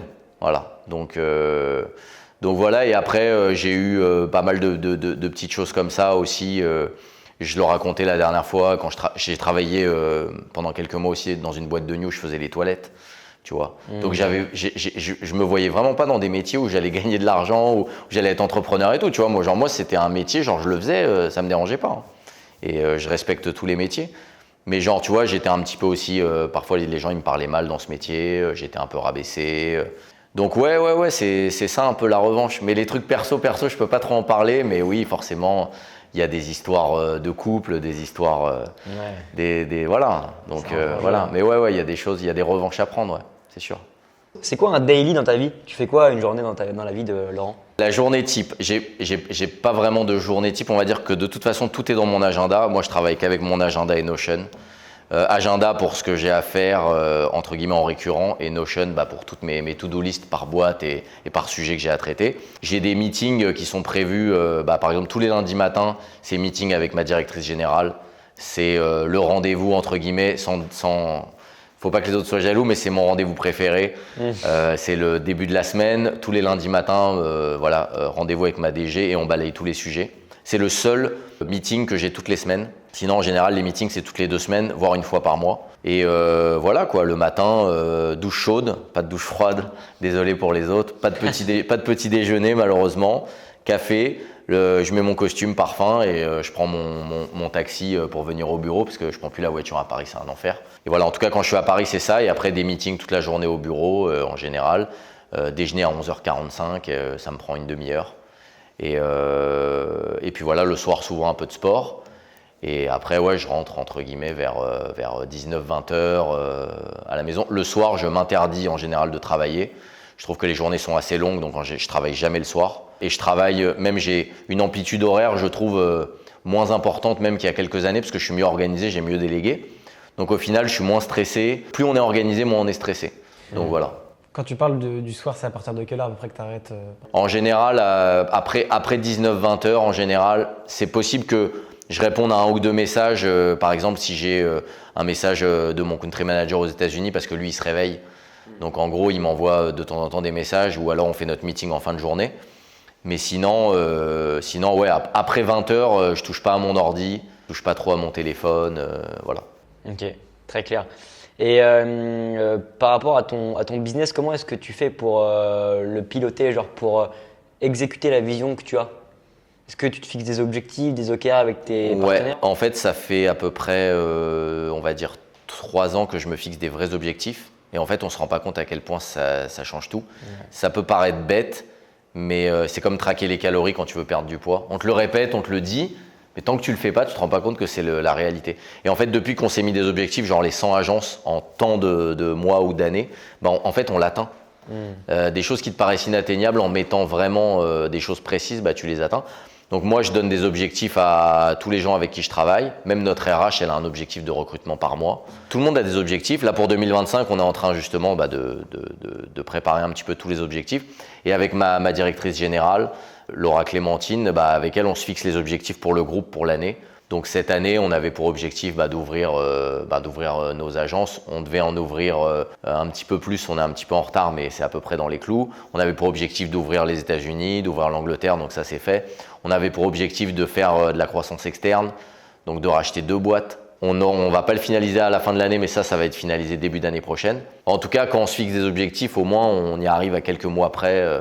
Mais c'est important de se fixer les objectifs clairs. Ouais. Et quand justement vous fixez les objectifs, donc si forcément ils sont atteints, j'imagine qu'il y a une récompense. S'ils ne sont pas atteints, comment est-ce que tu cherches? Est-ce qu'il ne se passe rien? Est-ce qu'il se passe des… C'est difficile après on va dire qu'on se fixe des objectifs qui sont très très hauts. Donc si on les atteint pas, si on est très très loin, bien sûr c'est une catastrophe, il faut vraiment se remettre en question. Mais en général on n'est pas très loin et on se dit bon, on n'a pas atteint l'objectif à 100% en temps voulu, mais il n'y a pas de grosses catastrophes. On ne va pas virer tout le monde, voilà. Mais par contre, oui, dans les équipes sur le terrain, s'il y a des gens qui n'atteignent pas leurs objectifs, genre par exemple des directeurs de secteur, là par contre, effectivement, on leur laisse du temps. Mais au bout d'un an, etc., on change. Malheureusement, on est obligé d'arrêter. Ouais. Ou alors, il faut complètement changer. Mais jusqu'à présent, on arrive à atteindre les objectifs qu'on s'est fixés à peu près chaque année. Là, pour les États-Unis, on veut ouvrir 200 agences en 5 ans. Et pour l'Angleterre, on veut ouvrir 100 agences en 4 ans. Donc c'est des objectifs qui sont extrêmement ambitieux, mais qui sont atteignables par rapport à ce qu'on a prévu. Donc voilà, on est obligé. Donc là, du coup, actuellement, en fait, si je comprends bien, tes actions, c'est gérer les équipes, avoir la vision, expliquer ce qu'il faut faire pour atteindre la vision et après dispatcher les visions aux collaborateurs. En fait, plus tu avances, je fais encore des choses opérationnelles où, par exemple, les gens ils me verraient faire, ils diraient « mais pourquoi tu fais encore ça ?» C'est parce qu'on a une équipe qui est réduite et moi j'aime bien ça. Et on a des gens qui sont vraiment très très très couteaux suisses. Par exemple, on n'a toujours pas de directeur marketing dans la boîte. On a recruté une RH il y a seulement 2-3 ans. On a un directeur du pôle e-commerce seulement depuis 2 ans. Vraiment, j'aime bien prendre quelqu'un quand vraiment on est arrivé à bout et qu'on a besoin. Et moi, il y a encore des choses opérationnelles que je fais, même si c'est de moins en moins. Mais en fait, après, plus tu avances et plus ton travail, c'est de faire vraiment des meetings avec les gens, de prendre des décisions et oui, d'organiser la stratégie globale de la boîte. Genre par exemple, aller aux États-Unis, ça c'est moi qui ai tout organisé, qui ai recruté le country manager, qui ai commencé à voir les zones où on allait s'implanter, etc. Ça c'est moi qui m'en suis occupé de A à Z. Donc voilà, mais je fais plein de choses. Hein. Il y a 6 mois, j'ai été nettoyer une boutique aussi, parce que j'avais pas envie de laisser mon directeur tout seul s'en occuper. Là, j'étais en train de former le country manager en agence aussi il y a quelques semaines. J'ai acheté à des clients. Tu vois, genre j'étais en direct avec les clients. Bonjour, vous avez des petits bijoux à vendre, tu vois. Donc. Tu penses quoi des Love Rooms? C'est une vraie question. Alors Love Room, c'est un espace que tu peux louer pour un moment, ouais, c'est ça, pour une nuit. Ouais. Donc c'est des espaces qui sont aménagés en mode couple, lover un peu, ouais. C'est ça? Moi je connaissais, enfin je savais pas que ça se faisait en Airbnb, c'est vous qui m'en avez parlé. Mais écoute, je pense que c'est un bon business. De toute façon, tout ce qui est autour de l'amour, ouais. Tout ce qui tourne autour de la sexualité et de l'amour, c'est des sujets un peu tabous, mais c'est des business qui fonctionnent très très bien, je pense. Donc, ouais. Est-ce que toi tu fais de l'immobilier du coup? Moi je fais de l'immobilier, mais je fais pas des love rooms. Ah, ouais. Moi je fais beaucoup d'immobilier, comme tous les entrepreneurs. Après c'est assez bateau, mais l'immobilier, c'est pas quelque chose forcément qui va t'amener beaucoup de cash flow, contrairement à ce qu'on dit. Il y en a qui vont peut-être dire le contraire. Moi je trouve que c'est sur le long terme l'immobilier. Pour moi il faut avoir son activité principale. À part si tu fais du marchand de biens ou de la promotion, c'est d'autres métiers, ça demande d'autres compétences et c'est très difficile. C'est pas tout le monde qui va s'improviser promoteur. Mais par contre, ce qui est de l'immobilier classique, c'est-à-dire de l'achat et de la location de tes biens et lever de la dette auprès de la banque, c'est pas quelque chose qui va te rendre riche du jour au lendemain. Ça va mettre 10, 15 ans, 20 ans, et ce sera plus pour tes enfants ou pour ta retraite. Mais je conseille plutôt d'avoir une activité rentable qui va te permettre d'avoir des revenus, quoi. Moi, l'immobilier, en gros, c'est avoir les murs de nos boutiques. Évidemment, comme toutes les chaînes, comme McDo, hein, c'est les premiers, hein, c'est des gros propriétaires. D'ailleurs, c'est ça qui leur apporte plus d'argent même que l'activité en soi. Mais quand on a une activité d'exploitation dans des boutiques physiques, bah, au bout d'un moment, tu es obligé d'être propriétaire d'une partie de tes murs. Ça te sécurise. Et puis pourquoi tu vas aller investir dans l'immobilier ailleurs alors que toi, dans ton business, tu peux faire de l'immobilier. Donc nous, on en fait. Souvent, on achète aussi des immeubles, vu qu'il y a le local commercial qui est en bas. On a investi aussi pas mal dans des hangars. Et puis là, on est en train de monter dans le groupe un autre pôle qui est hôtellerie-restauration. Et donc là, on a acheté en fait un domaine de 60 hectares, donc avec un château qu'on va rénover pour faire un hôtel-restaurant. 60 hectares. Ouais, 60 hectares, c'est énorme. Même moi, je me rendais pas compte, ça fait 80 terrains de foot. Ah ouais. Donc c'est une ville, quoi. C'est clair. C'est énorme. Franchement, on n'a même pas pu tout voir, tellement c'est grand. Et il n'y aura pas qu'un hôtel et un restaurant, il y aura des choses prévues dans ces 60 hectares ou c'est vraiment juste… Bah, en fait, il y a aussi une partie qui est agricole, donc où on va mettre des chênes truffiers, où on va exploiter. Mais il y a aussi une grosse partie où c'est une colline, en fait. Donc ça, on peut rien en faire. Ça fait partie du paysage. Ce qui est bien aussi quand tu as un hôtel, bah, c'est que si tu as du terrain autour, ça te permet de ne pas avoir de vis-à-vis, d'avoir aussi du calme. Donc non, ce sera pour l'hôtel. Après, tu as aussi une partie où tu as des logements pour les employés, des logements pour les saisonniers. Donc en fait, tu l'exploites, mais tu n'exploites pas les 60 hectares en entier. Tu as plein d'endroits où c'est agricole, ou alors c'est des collines, tu peux rien faire, ou c'est de la forêt. Donc tu vas pas tout raser, quoi, mais pour faire un parking. Ok. Mais voilà, l'immobilier, ouais, voilà. Ouais. Ouais, donc c'est en annexe et c'est l'activité commerciale. Ouais, c'est bien de faire de l'immobilier. Moi, j'aime pas trop l'immobilier locatif pour les particuliers, c'est-à-dire d'habitation. Pour ma part, je trouve que c'est beaucoup de problèmes. Je fais pas de Airbnb non plus. Mais par contre, j'aime bien l'immobilier de hangar. Je trouve que c'est intéressant. Il va y avoir de plus en plus de besoins de stockage dans toutes les périphéries des grosses villes. Donc ça, je trouve que c'est intéressant. Et nous, pour notre activité, acheter des murs. Et après, quand on fait de l'hôtellerie-restauration, je trouve que c'est pareil, il faut avoir une logique d'acquisition de murs. Je parlais justement l'autre jour avec un ami qui est restaurateur et je lui ai dit l'activité de restauration, ça rapporte peu d'argent, c'est des petites marges. Il faut en plus que tu aies ta brique immobilière et que tu sois propriétaire de tes murs si tu veux avoir un business solide, quoi. Donc l'immobilier, pour moi, je le vois plutôt en complément de business que j'ai, plus qu'une activité simple comme ça. Mais après, tous les gens qui ont une activité investissent dans l'immobilier, c'est obligatoire. Mais celui qui gagne 2000 € par mois, il voit un truc sur Internet, investissez dans l'immobilier, vous allez devenir millionnaire. Faut pas y croire. Non, c'est clair, pas ça possible. prend beaucoup de temps. Et… Ça sera possible, mais sur le long terme, quoi. Ouais, il faut attendre 20 ans, quoi, 25 ans. Ouais. Et puis pour te retrouver avec 5 000, 10 000 € de cash flow déjà sur de l'immobilier, vous en savez quelque chose, faut y aller. Hein. Tu peux être millionnaire, mais en patrimoine brut, quoi. Ce sera pas demain que tu seras Et millionnaire avec 900 000 € que tu dois à la banque, quoi. Ouais, c'est clair. Donc, millionnaire à 50 ans, quoi. Ouais, si on commence à 20 ans. c'est ça. Ouais. Et en plus, quand tu as des amis qui te disent, même toi le premier, hein, tu dis ouais, je suis propriétaire. Tu es propriétaire de rien du tout. Tu as une dette que tu dois rembourser pendant 25 ans à ta banque. Dans 25 ans, ouais, tu seras propriétaire. Quand on sera en maison de retraite tous les deux, tu seras assis à côté de moi, tu auras payé ta dernière mensualité, là tu me diras c'est bon, je suis propriétaire. Mais tant que tu n'as pas fini de régler ta dette à la banque, tu es propriétaire de rien du tout. C'est tout. Et en plus, tu payes 1,5 fois ton bien quand tu achètes avec les taux actuels. Donc une maison qui vaut 100 000 €, tu la payes 150 000. Ouais, c'est clair. Faut en avoir conscience, voilà, c'est bien, sûr. mais il faut en avoir conscience. Là où ça peut être intéressant, par contre, c'est justement ce qu'on fait, nous, c'est qu'on achète pour faire de l'immobilier atypique. Ouais. Et là, pour le coup, on est vraiment sur des rendements beaucoup plus intéressants. Par exemple, là, on est sur un projet, bon, je ne dirais pas c'est quoi le thème, mais c'est vraiment un logement atypique qui se fait pas encore dans notre ville. Et on est sur du 20% net.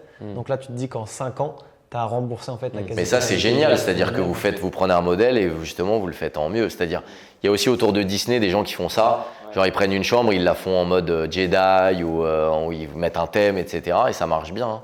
Mais ouais, l'immobilier atypique, je ne sais pas si vous êtes intéressé aussi au tiny house, ça marchait bien ça pendant un moment. Ouais, le seul souci, c'est qu'en fait, quand on achète un appartement, la pierre, ça restera dans 30, 40, 50 ans, avec la tiny house, en fait, elle perd en valeur avec. Ouais, non, mais c'est clair.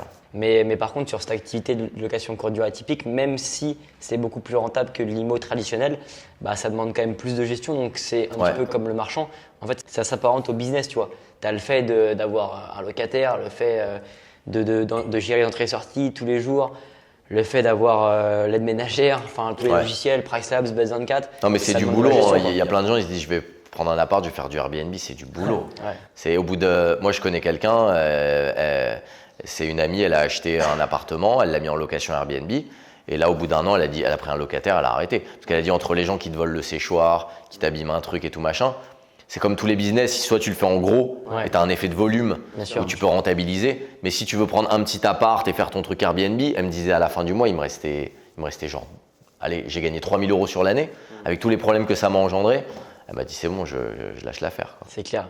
Ou alors il faut déléguer la gestion, mais bon, dans tous les cas, ça va te coûter. On Ou alors faut rejoindre Concierge-Elite. Ou automatiser son bien. De toute façon, dans tout ce que tu fais, je considère qu'il faut soit le faire en gros, soit il ne faut pas le faire. C'est-à-dire que moi, à un moment donné, je m'étais lancé dans la location de véhicules de luxe. J'en avais acheté 3. Je les ai mis en location avec la conciergerie qui me prenait aussi des frais et tout. À la fin de l'année, avec les réparations et tout, machin, c'était soit je me disais, j'achète genre 50 véhicules, je m'endette, etc. Ou alors, j'arrête. J'ai décidé de les vendre et d'arrêter. Voilà. Parce que c'est soit tu le fais gros, soit tu le fais pas. Il n'y a qu'en ayant une grosse échelle, pareil dans la restauration, si tu n'as pas minimum 70 places dans ton restaurant, c'est même pas la peine pour moi d'ouvrir un restaurant. Déjà, c'est très difficile, c'est le minimum. Et comme dans tout, il y a une question d'échelle. Ton business, s'il est trop petit, tu vas jamais gagner ta vie, c'est pas possible. C'est clair. Avec les impôts, etc., ce qui est normal. Mais voilà. Et si on parle de… Parce qu'on a vu que tu avais développé ta personal branding sur les réseaux. Qu'est-ce que ça t'a apporté? Est-ce que tu penses que développer sa personal branding, c'est un des piliers indispensables pour avoir une activité qui fonctionne ou maximiser ses chances d'avoir une activité qui fonctionne en 2023? Je pense pas du tout que ce soit indispensable. Je pense qu'il y a plein de gens qui réussissent dans le business sans se mettre en avant, vraiment. Après, c'est une question d'envie et de personnalité. Je pense qu'aussi, moi, j'avais besoin aussi de me sentir un tout petit peu légitime et d'avoir des choses à dire. Mais je trouve que même si on démarre, c'est bien aussi de le faire, honnêtement. Et c'est pas évident au début, mais après il y a une question, ça te rapporte beaucoup au niveau du business. Vraiment, les gens ne se rendent pas compte. Moi, à ma toute petite échelle, c'est-à-dire que j'ai commencé il y a 6 mois, j'ai 10 000 followers sur Instagram, ce qui est pas énorme, ce qui est peu pour l'instant. Je fais des posts LinkedIn, j'ai fait quelques podcasts, et rien que ça, le peu de choses que j'ai fait, ça m'a apporté tellement de choses en recrutement. Les gens qui ont vu les vidéos, qui m'en parlent, les gens avec qui je travaille, des amis quand je vais à un événement, etc. Ah, j'ai vu ton post, j'ai vu ton truc. Des gens qui veulent investir, des gens qui me proposent des projets pour bosser avec eux, des gens qui… En fait, ce qu'il faut comprendre, c'est que les gens, ils en ont rien à faire de ce que tu fais. Mais vraiment. Toi, tu es dans ton monde, tu crois que tous les gens, ils sont au courant et tout. Et en fait, je vais te dire, tu parles à des gens de ta famille, même à des amis qui étaient très proches de moi, ils savaient même pas ce que je faisais au final. Genre, mais vraiment, ils savaient pas. Donc en fait, si toi tu prends pas la parole et que tu te mets pas en avant, déjà personne viendra te chercher. Moi, ça m'a permis d'être invité dans des podcasts, là où on est aujourd'hui, même d'être invité dans d'autres podcasts. J'ai été invité pour faire une conférence aussi à Dubaï. Et j'ai eu plein de gens j'ai des gens qui m'ont proposé de racheter des hôtels. J'ai franchement, les résultats à ma petite échelle, donc j'imagine même pas quelqu'un qui a encore plus une audience importante. C'est phénoménal, les gens se rendent pas compte. Et maintenant, autour de moi, je pousse les gens à en faire. Genre ma RH, ma DG, mon associé aussi, il commence à faire des posts aussi. Les gens se rendent pas compte. C'est game changer, c'est phénoménal ce que ça apporte, c'est fou. Et même en plus de ça, j'ai aussi des gens qui m'écrivent, qui m'envoient des messages pour me demander des conseils. Une mère de famille qui m'a écrit l'autre jour qui me dit franchement ça me touche, genre qu'elle me demande à moi, genre c'est trop mignon, genre elle me dit j'ai mon fils qui est en échec scolaire, qu'est-ce que vous pensez que je devrais faire pour lui conseiller, et tout, genre franchement plein de choses. À ma salle de sport, il y a un gars des trucs marrants aussi, il y a un gars qui me dit ah mais je vous ai vu, j'ai vu un prof de sport qui me dit ah mais j'ai vu ton podcast et tout, super inspirant, génial et tout machin. Les gens vous voient d'un autre œil, plein de gens m'en parlent. Non franchement et après il y a aussi il y a d'autres réactions. Je l'ai envoyé aussi à quelqu'un de ma famille, je veux pas dire, mais qui m'a dit, je lui ai envoyé, elle m'a dit ah mais t'as pas pris un peu la grosse tête toi? Genre les gens vont toujours dire ça au début dès qu'on se met en avant. C'est pour dire à quel point eux ils ont une vision de nous qui est encore… mais bon, c'est comme ça, les gens au début de toute façon, ils vont se moquer, et puis plus vous gagnez en followers, plus votre business il avance, moins les gens ils vont se moquer. Après vous les entendrez plus, et après ils viendront vous demander des conseils, et après ils vont vous rappeler pour redevenir votre ami, pour vous voir, et c'est toujours comme ça. Mais non, mais en tout cas ça apporte énormément de choses. Et il y a aussi, on va pas se mentir, une question d'ego aussi, où on a envie de parler de ce qu'on fait, on a envie de se mettre en avant. Et on a même aussi des grosses boîtes internationales qui nous ont approchés. Bon, on n'est pas vendeurs du tout, mais qui nous ont approchés pour nous racheter. Et parce qu'ils m'ont vu sur LinkedIn. Mais si vous ne parlez pas, les gens, ils ne savent pas que vous existez. Vous imaginez combien on est sur Terre, combien il y a de gens en France, Sur LinkedIn, c'est une publicité gratuite. C'est gratuit. C'est un panneau publicitaire gratuit. Et il y a, je crois que la stat, c'est 1% des gens qui postent sur LinkedIn. Donc rien que LinkedIn, c'est gratuit, c'est facile.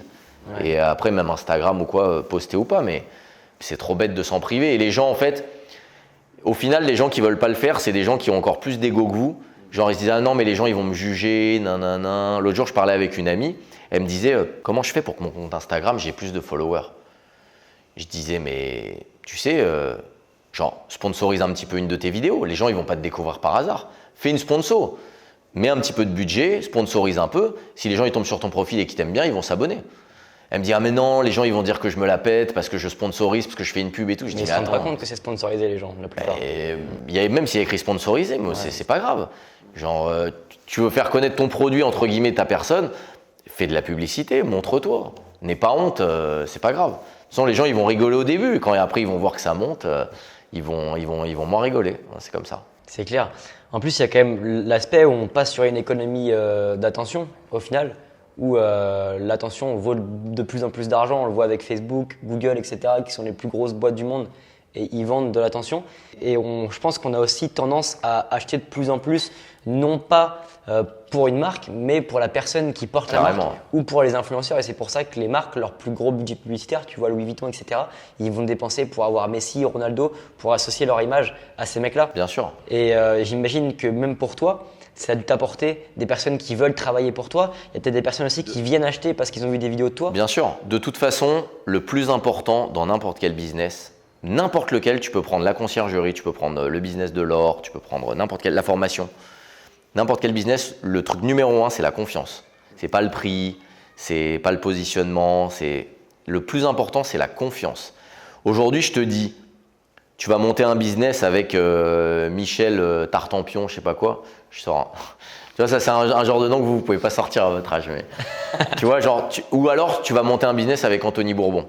Tu vois, tu vas choisir qui? Tu vas choisir Anthony Bourbon 1000 fois, tous les jours. Tu vois. Donc en fait, les gens, faut savoir qu'ils ont le choix dans la vie. Et si tu te mets ne serait-ce qu'un petit peu en avant, moi c'est un tout petit niveau, hein, vraiment, genre, je démarre à peine. Et tu vois, je passe pas à la télévision ou quoi comme Anthony Bourbon ou quoi que ce soit, tu vois. Mais le moindre, en fait, la confiance. Tu vas voir une banque, elle tape ton nom sur Google, elle voit des articles, elle voit des podcasts, mais tu casses 10 000 barrières. Tu veux t'associer avec quelqu'un? Moi, par exemple, là, on a fait un podcast à Dubaï avec Harold et Camille, qui sont 2 entrepreneurs et qui sont des potes aussi. J'ai contacté des gens sur Instagram. Si j'avais 30 followers et que j'avais pas des vidéos et tout, les gens m'auraient jamais répondu. Là, tout de suite, il y a une confiance. Il dit tiens, c'est pas un fake. Genre le gars, il a une page, on voit qu'il a des activités, on voit que c'est un vrai businessman. Tu veux proposer à quelqu'un de t'associer? Tu es en train de parler business dans des podcasts, tu es passé dans 100 par mission, tu es passé dans le déclic et tout. Je suis désolé, mais déjà, ça te fait une carte de visite, tu vois. C'est clair. C'est ultra important. Vraiment, tu peux réussir sans, si t'es pas à l'aise avec le fait de te mettre en avant. Mais au final, les gens ils peuvent dire ce qu'ils veulent, tout le monde a envie de se mettre en avant, etc. Ouais.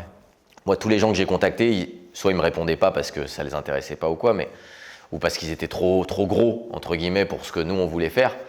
Mais par exemple, j'ai écrit à Caroline Receveur, tu vois, sur Instagram. Elle m'a pas répondu. Moi, j'imagine qu'elle a 10 milliards de DM, tu vois. Je voulais l'inviter sur le podcast. Et elle est dans une autre sphère de choses, mais tous les gens sont intéressés pour se mettre en avant quand même, quoi qu'il arrive, à un certain niveau, tu vois. C'est clair. Voilà, à part Mylène Farmer, il n'y a rien qui dessert, quoi, au final. Il n'y a pas de choses qui ne servent pas à nos intérêts ou c'est bon pour l'ego, c'est bon pour le business. Bien sûr. C'est bon pour aussi s'améliorer en prise de parole, parce que si on ne parle pas devant une prise de caméra, on ne peut pas se voir. Ben, carrément. Et en plus, des fois, tu vois des gens qui ont réalisé des choses qui sont peut-être moins importantes, etc. Et en fait, tu te dis, bah ouais, moi aussi, mon expérience, elle peut être intéressante et je peux raconter, je peux apporter des choses, tu vois. Je pense que c'est important, mais à n'importe quel âge, franchement. C'est clair. Est-ce que toi aussi, nous, perso, moi, ça m'est arrivé, et toi aussi, je pense, est-ce que toi aussi, tu as repoussé le fait de te montrer devant une caméra, où tu te disais, si je le fais, justement, les gens vont parler, etc. Ouais, carrément. Carrément. Mais après, en plus, tu as tellement de remarques. T'imagines, du jour au lendemain, les gens, ils te voient. Je dis, qu'est-ce que tu fais? Les gens, ils te voient, genre, sur Instagram, en train de parler, genre, en mode, mais tu vois, Qu'est-ce qu'il raconte? Ouais. Mais pendant plusieurs mois, j'ai fait que des posts LinkedIn. Et après, ouais, la caméra, c'est dur. Hein. Après, ça te met une claque, hein, parce que tu te mets au régime. Hein, quand tu te vois ou quoi. Mais oui, c'est pas facile. C'est super dur au début. Mais c'est super intéressant. Et surtout, maintenant, on a la chance. Avant, c'était très dur de passer à la télé, tu vois. Genre, c'était le seul média, ou alors dans les journaux. Tu vois, c'était ultra difficile. Maintenant, c'est bateau à dire, on le dit tout le temps, mais n'importe qui, il a une caméra, même son iPhone, il se filme, il le met sur YouTube, sur Instagram. S'il a des idées, s'il fait un truc bien, ça va exploser. Et c'est comme maintenant, moi j'ai beaucoup d'amis qui sont artistes aussi, qui n'ont jamais percé. Ils vont voir plein de maisons de disques, ils leur disent, mais attendez, vous avez 500, vous avez 1000 followers. Quand vous aurez 50 000 followers, quand vous aurez 100 000 followers, revenez nous voir, on vous signe. J'exagère, mais presque limite, ils vont pas écouter ce qu'ils font, quoi. Ils disent, soit tu as une communauté, tu as réussi déjà à générer une communauté, et là on va t'écouter. Mais sinon, c'est même pas la peine. Ça, c'est un peu une problématique, je trouve, parce qu'il y a des créateurs qui ont 1000, 2000 abonnés, qui sont très très forts, mais parce qu'ils ont une petite communauté, on les assimile à quelque chose. Oui, mais c'est pas le plus talentueux qui va forcément réussir. Parce que tu as le talent et tu as savoir te vendre. Moi, je connais des artistes, c'est des génies, mais ils savent pas se vendre. Et puis, si on approche une maison de musique, son intérêt aussi, c'est de gagner de l'argent, par exemple. Bien sûr, ils vont investir et tout. Il vaut mieux avoir un DJ qui sait pas forcément très bien mixer, mais qui sait se vendre, qui a un bon marketing, qu'un mec, c'est le roi du mix, mais personne ne l'écoute, donc il vient pas l'argent. Après, ça, c'est des choses qui nous arrivent. Les génies inconnus, il y en a plein, mais moi, je leur dis, parce que, par exemple, encore une fois, je ne cite pas de nom, mais j'ai des amis qui font de la musique depuis très longtemps, qui n'ont pas percé. Et quand je leur dis ah, tu devrais faire du marketing, faire ci, faire ça, ah non, genre, tu vois, c'est sale pour eux. Tu vois, se vendre, faire de la publicité, tout ça, c'est sale pour eux. Je dis, mais un artiste aujourd'hui, mais même les plus grands peintres, c'est des grands commerciaux. Ouais. Tu vois, les plus grands artistes, c'est des génies de la vente, c'est des génies du marketing. Et c'est pas forcément celui qui a le plus de talent qui va réussir. Ou alors, ne te plains pas. Tu veux continuer à faire tes petites salles, tes petits trucs et t'es content, très bien. Mais voilà. C'est pour ça, après, les développeurs, c'est pour ça que généralement, ils sont souvent accompagnés d'un très bon commercial. Bien sûr. Que le développeur seul, il ferait rien en fait. Bien sûr. Et justement, oui, je trouve qu'aux États-Unis, les créateurs de contenu, ils arrivent vraiment à monétiser beaucoup plus qu'en France. Tu vois, ils ont beaucoup moins de complexes avec ça. Tu vois, les Jake Paul, les Logan Paul. Parce que le public aussi est beaucoup plus enclin à accepter. C'est sûr qu'ici en France, tu as un Inoxtag qui demain sort un déo. Je sais pas comment les gens vont l'accueillir, tu vois. Ou une formation encore pire. Ça va mal dans la tête, je pense. C'est clair. Ouais. Mais bon, voilà, en tout cas, c'est trop important de créer du contenu et c'est gratuit. La plupart du temps, tu as besoin juste de ton iPhone et t'essayes un truc, quoi. C'est clair. Et ce serait quoi le conseil que tu donnerais à ton toi d'avant? Ne travaille pas qu'avec ton argent, mais travaille avec l'argent des autres aussi. Ok. Vraiment. Mais ça, encore une fois, je pense que c'est la condition tu viens d'une certaine condition. Moi, mes parents, ils sont pas propriétaires. Et j'ai jamais eu cette habitude d'emprunter, de faire de la dette, etc. Ça me faisait peur. Ça, c'est le premier conseil. Et le deuxième conseil, c'est va plus vite, fais plus d'erreurs, trompe-toi plus vite, en gros. Mais va plus vite. Je sais pas si j'aurais pu aller plus vite. Honnêtement, je sais pas. J'avais peut-être besoin de ce temps d'apprentissage pour que aussi mon modèle il soit costaud. Mais c'est peut-être ça que je me donnerais comme conseil. Et je pense que c'est ça. Ouais. Ok, trop bien. Et c'est quoi que tu dirais qu'il faut absolument qu'il évite? Éviter, il y a plein de choses qu'il faut éviter. Il faut éviter de trop se prendre la tête avec l'administratif au début. Parce que si ta boîte elle marche pas, de toute façon tu mets tout à la poubelle. Et si elle marche, tu auras le temps de recadrer les choses. Mais n'essaie pas d'être parfait au début. Et les choses à éviter, quand tu commences à gagner de l'argent, ne le dépense surtout pas. Développe ton business et prends pas trop d'associés. Je vois trop de gens qui font ça. Un associé maximum, il faut que ton marché il soit gros quand même, qu'il y ait de l'argent. Parce que des fois, je vois des gens, ils montent une boîte, ils sont 3 ou 4. Je leur dis, mais vous vous rendez compte combien il va falloir que vous gagnez pour que chacun, vous ayez quelque chose de beau? Par exemple, les fondateurs de Vestiaire Collectif, je crois ils étaient 6 ou 7. Mais tu vois la taille du marché. Et tu vois, ils ont monté une boîte énorme. Mais il y a des gens, ils montent un restaurant, ils se mettent à 3 dessus. Mais franchement, à quel moment tu vas gagner ta vie? Déjà, si tu es tout seul, tu vas avoir du mal. Donc vraiment, ne te rassure pas en te disant je vais prendre plein d'associés, je vais me diluer, je vais donner des BSPCE à mes employés, Non, prends sur toi. Prends sur toi. Ce que tu vas garder aujourd'hui, tu le garderas demain aussi. Le jour où les bénéfices ils vont tomber, ce sera aussi 100% dans ta poche. Si au début tu veux partager les risques pour te rassurer, ben, au bout tu n'auras pas 100% de tes bénéfices. Donc ne t'associe pas trop avec trop de monde pour te rassurer.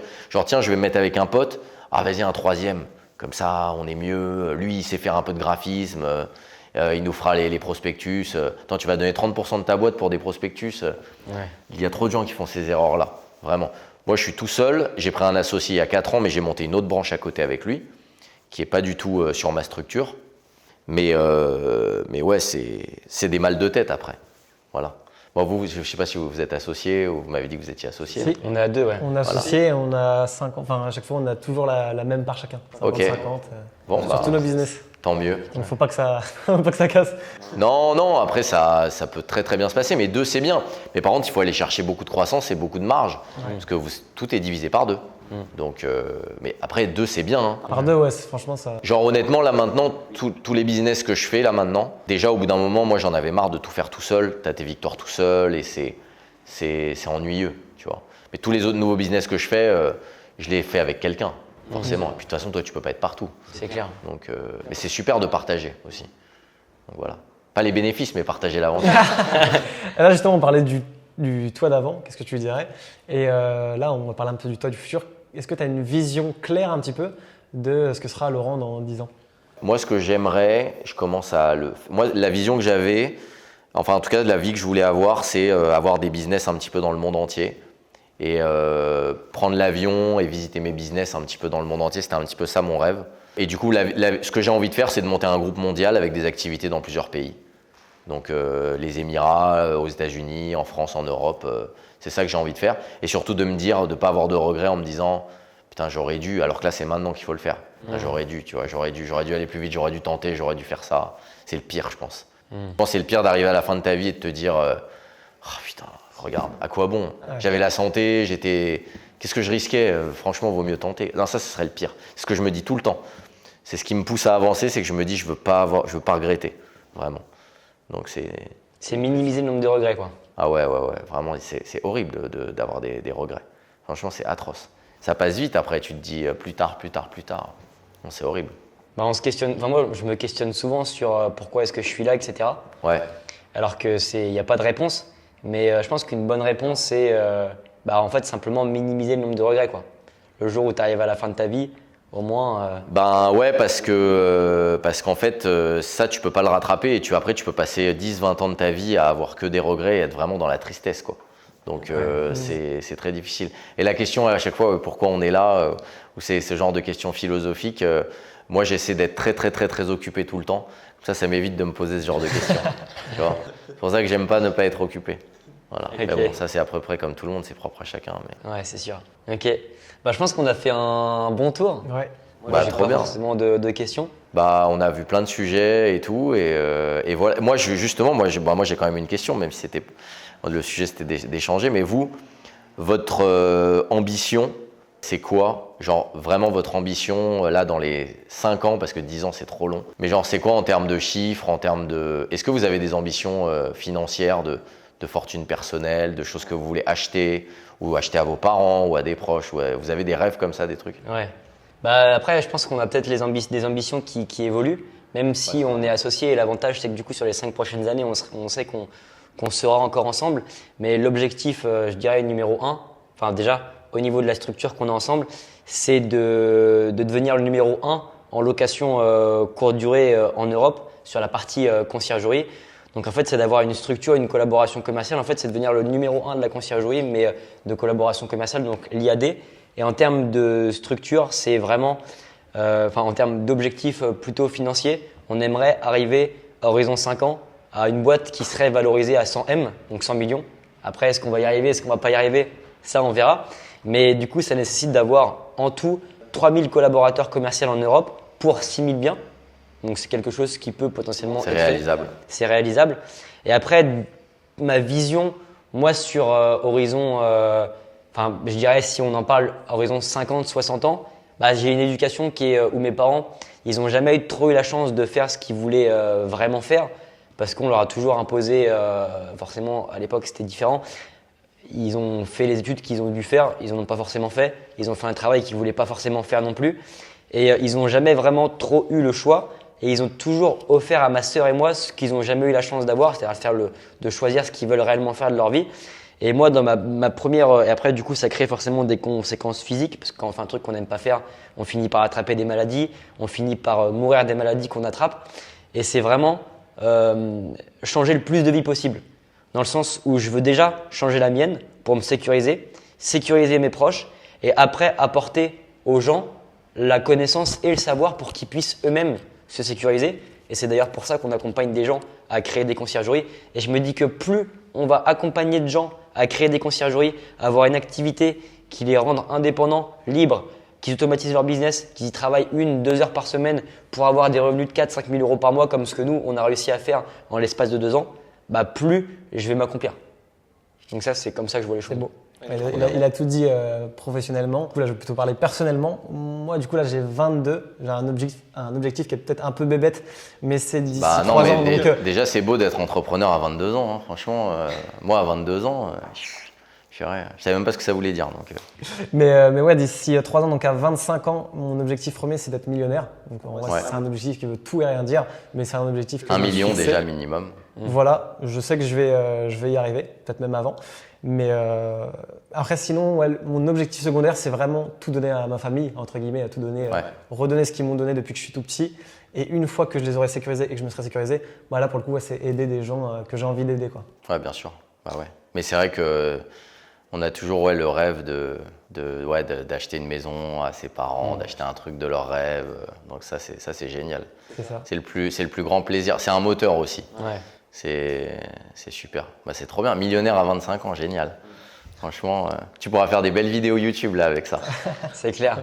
D'étudiant fauché à millionnaire. D'étudiant fauché à millionnaire. Je pourrais dire que j'ai été millionnaire avant Bill Gates. En plus là, c'est enregistré, donc franchement, non, mais c'est bien. Trop bien. Ouais. En tout cas, merci franchement d'être… merci à vous, vraiment. Franchement, je sais qu'on pourrait parler des heures. Parce qu'on est en plus dans des business physiques, on a des trucs dans l'immobilier et tout machin. C'est trop intéressant. De toute façon, dès qu'on tombe sur des entrepreneurs et tout, on a trop envie de discuter. Donc merci pour l'invite. Avec grand plaisir. Vous m'avez invité sur le podcast, moi je vous ai invité dans les bureaux, donc c'est bien comme ça. Avec grand plaisir. Et la prochaine fois, je viendrai dans votre belle région. Dans nos futurs bureaux. Et si tu as un petit mot pour finir, pour tous ceux qui nous regardent, si tu as quelque chose à conseiller justement. C'est bien que les gens regardent des vidéos, s'inspirent, etc. Mais faut comprendre que tout le monde n'a pas envie.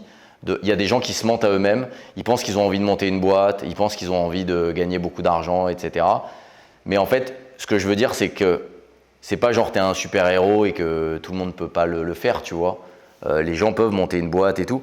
Mais il ne faut pas que les gens ils se vendent un faux rêve qu'ils ont vu sur Internet, etc. Il y a des gens qui seront aussi heureux ou même plus heureux d'avoir une vie dans le salariat ou, je sais pas moi, de prendre un bateau et de faire le tour du monde. En fait, c'est pas parce que vous voyez quelqu'un d'heureux qui a l'air bien sur les réseaux sociaux qu'il faut se dire tiens, je veux avoir la même vie que lui parce qu'il a l'air bien. Parce qu'après, vous allez voir encore une autre personne et vous allez vouloir calquer votre vie et vous serez toujours perdu. Et il faut vraiment essayer de voir ce que vous avez envie de faire. Moi et vous, ça a l'air aussi d'être pareil. Moi, j'aime faire ça, j'aime entreprendre, j'aime faire ça. Mais c'est pas la voie unique et genre, c'est pas le truc absolu, quoi. Donc tout le monde c'est un peu bateau, mais tout le monde est différent. Il faut vraiment essayer de voir ce qui vous rend heureux. Il ne faut pas essayer de se vendre un truc. Et même par exemple, il y a des fois, même pour en parler encore d'entrepreneuriat, des gens, ils ont une boîte qui tourne, ils font un certain chiffre d'affaires. Et c'est vrai que même moi, je me restreins à pas trop leur dire mais pourquoi tu fais pas x10, pourquoi tu veux pas développer dans le monde et tout. Mais il faut comprendre qu'il y a des gens qui n'ont pas envie, quoi. Il y a des gens, ils sont très heureux comme ils sont. Et en fait, ils devraient nous dire mais arrête, quoi. Genre, fous-moi la paix avec tes ambitions et tes machins. Genre, moi, je suis heureux. Peut-être que toi, t'es pas heureux, tu vas essayer d'aller encore chercher autre chose parce que t'es jamais content, t'es jamais satisfait. Tu vois, c'est aussi un problème, tu vois. Tu veux toujours plus, tu veux… Et des fois, tu sais, tu passes à côté d'un gars dans la rue, tranquille, il a son boulot et tout machin. Tu sais, des fois, tu te dis, ah ouais, c'est peut-être ça en fait, le truc cool et tout. Donc, tu vois, c'est pareil pour tout le monde. Mais en tout cas, voilà, faut pas se vendre un rêve. Je dis pas que c'est pas des sacrifices, c'est pas un truc horrible, c'est pas un truc de surhomme d'être entrepreneur.